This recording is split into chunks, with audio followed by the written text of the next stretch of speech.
యాక్చువల్గా మీరు ఒకసారి ఆలోచించండి. 30 సంవత్సరాలుగా ఒక జెడ్పీటీసీ ఎలక్షన్, ఒక ఎంపీటీసీ ఎలక్షన్ కూడా ఏకగ్రీవమైన సందర్భాలు ఎక్కడైనా ఉన్నాయా? ఐ థింక్ అక్కడ ఒక్కటే, అంటే అక్కడ ప్రజాస్వామ్యం లేక ఓటు వేయడానికి బయటికి రావడానికి భయపడి, కనీసం నామినేషన్ వేయడానికి కూడా భయపడే సందర్భం నుంచి ఈరోజు ప్రజాస్వామ్యాన్ని నిజంగా చెప్పాలంటే స్మెల్ చేశారు ఈరోజు పులివెందుల ప్రజలు. ప్రజాస్వామ్యం ఇలా ఉంటుందా అని దాన్ని ఈరోజు ఆస్వాదించడం జరిగింది.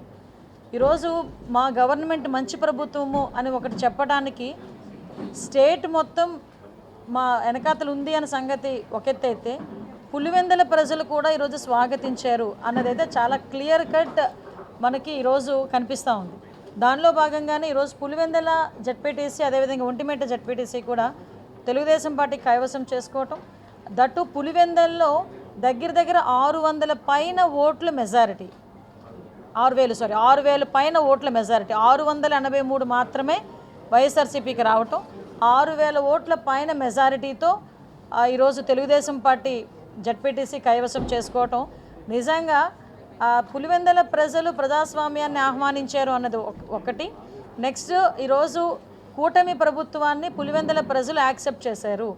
కూటమి ప్రభుత్వంలో వాళ్ళకి మంచి జరుగుతుంది, న్యాయం జరుగుతుంది అని నమ్మారు కాబట్టే ఈరోజు ఇంత భారీ మెజారిటీ ఇచ్చారు. కనీసం డిపాజిట్ కూడా రాలే వైఎస్ఆర్సీపీకి. సో ఇటువంటి సందర్భంలో మేమేదో పెద్ద పెద్ద ప్రగల్భాలు పలకం, కానీ మేము చెప్పేది ఒకటే, ప్రజాస్వామ్యాన్ని నమ్ముకున్న వాళ్ళు, అంబేద్కర్ రాజ్యాంగాన్ని నమ్ముకున్న వాళ్ళు ఎవరు పాడైన పరిస్థితులు లేవు. అంతే తప్పించి అంబేద్కర్ రాజ్యాంగం అవసరం లేదు, రాజారెడ్డి రాజ్యాంగం ప్రకారం మేము పనిచేస్తాం అనుకుంటే లాస్ట్ 5 సంవత్సరాల్లో జగన్మోహన్ రెడ్డి 151 సీట్ల నుంచి 11 సీట్లకు పడిపోయినప్పుడు అదంతా కూడా అర్థమైంది. కాబట్టి నేను చాలా క్లియర్గా చెప్తున్నామండి, చాలా రకరకాల మా మీద అబాండాలు వేయడానికి ట్రై చేశారు. ఏంటంటే పోలింగ్ బూతులు మార్చేశారని చెప్పి ఒక ప్రోపగండా పెట్టారు. తర్వాత మేము కూర్చొని చెప్పాం, పోలింగ్ బూతులు మార్చడం అనేది ఎలక్షన్ కమిషన్ చేతిలో ఉంటుంది తప్పించి ఎవరి చేతిలో ఉండదు. ఆ విషయం కూడా క్లారిటీ ఇచ్చుకున్నాం. ఆఖరికి పోలీసులు పెట్టి మమ్మల్ని ఇలా చేశారు అలా చేశారని చెప్పి మాట్లాడారు. అంటే పోలీసులని అన్నది దాన్ని ఏమంటారంటే వాడుకోవటం అన్నది, అంటే వాళ్ళ తాలూకా సొంత పనుల గురించి వాడుకోవటం అన్నది లాస్ట్ 5 సంవత్సరాల్లో చేశారు. కానీ మేము ఇప్పుడు అలా చేయట్లే. ప్రతి పోలీస్కి కూడా అతని పవర్ ఏంటో తెలుసు. పోలీస్ ప్రతి ఒక్కరు కూడా చాలా గౌరవంగా పనిచేసుకునే పరిస్థితులు ఉన్నాయి. వాళ్ళ డ్యూటీలు వాళ్ళు సక్రమంగా పనిచేస్తున్నారు. కాబట్టి జగన్మోహన్ రెడ్డి అతనికి నోటుకొచ్చినట్టు మాట్లాడుతున్నాడు, ఏమీ పట్టించుకోకర్లేదు. ఈరోజు పులివెందుల ప్రజలు కూడా మా వైపు ఉన్నారు. పులివెందుల ప్రజలు కూడా మాది మంచి ప్రభుత్వం అని చెప్పి నమ్మి ఓట్లేసి గెలిపించినందుకు ప్రత్యేకంగా ధన్యవాదాలు.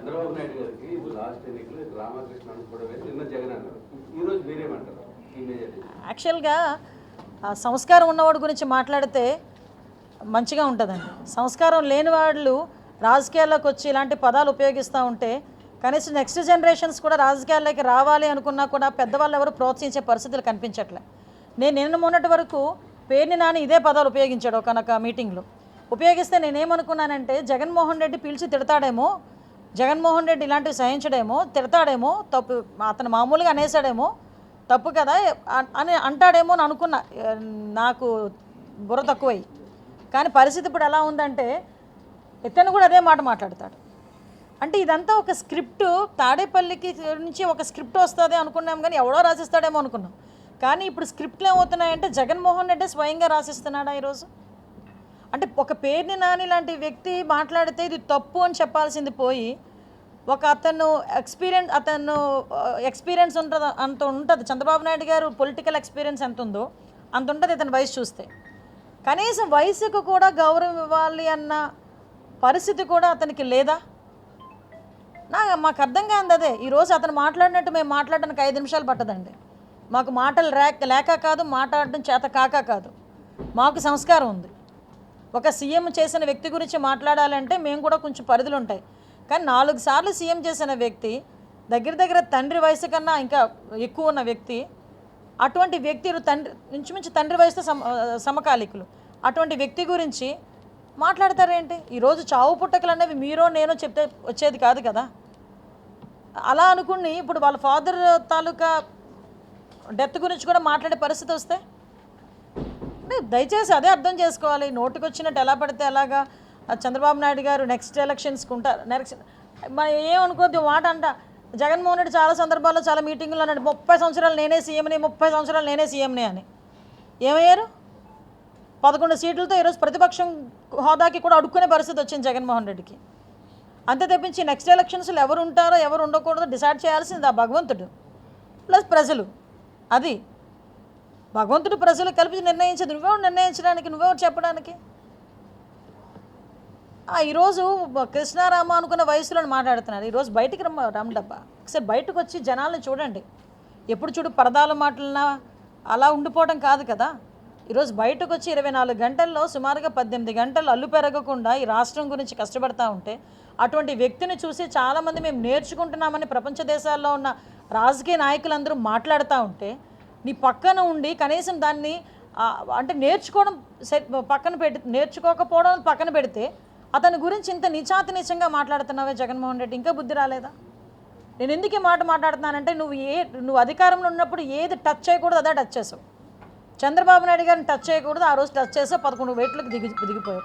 మళ్ళీ ఈరోజు ప్రతిపక్షంలో ఉండి అదే తప్పు చేస్తున్నావు. అదే చంద్రబాబు నాయుడు గారి గురించి వయసుకు కూడా గౌరవం ఇవ్వకుండా నోటికి వచ్చినట్టు మాట్లాడుతున్నావు. ఒక్కసారి ఇంకా నీ పరిస్థితి ఏంటో ఇంకా ప్రజలు నిర్ణయించాలి. మేము ఒకటే కోరుకుంటున్నామండి, ఇలాంటి వాళ్ళు మాట్లాడి పట్టించుకొని మేము రియాక్ట్ అవ్వాల్సిన అవసరం కూడా లేదు. మళ్ళీ చెప్తున్నా, సంస్కారం లేనివాడి గురించి మాట్లాడాల్సిన అవసరం మాకు లేదు. ఈరోజు అతను ఫ్రస్ట్రేషన్తో మాట్లాడుతున్నాడన్న సంగతి అర్థమవుతుంది. పులివెందల్లో ఎప్పుడైతే ఓటమి ముందే స్మెల్ చేసి దానికి ఈరోజు డైవర్షన్ పాలిటిక్స్ తీసుకురావడానికి ఈ రకంగా మాట్లాడి రెచ్చగొట్టే ప్రయత్నాలు చేస్తున్నారు. ఈరోజు పులివెందల ప్రజలు కానీ కడప జిల్లాకి నీళ్ళు ఇచ్చిన ఘనత చంద్రబాబు నాయుడు గారిదండి. ఈరోజు పులివెందలకి నీళ్ళు ఇచ్చిన ఘనత చంద్రబాబు నాయుడు గారిదండి. అటువంటిది అవన్నీ కూడా గుర్తుపెట్టుకొని ఈరోజు పులివెందల ప్రజలు పట్టం కట్టారు, తెలుగుదేశం పార్టీకి పట్టం కట్టారు. దాన్ని ఈరోజు స్వాగతించాల్సిందే. పులివెందల ప్రజలందరికీ కూడా, పులివెందల ఒంటిమిట్ట ప్రజలందరికీ కూడా ధన్యవాదాలు.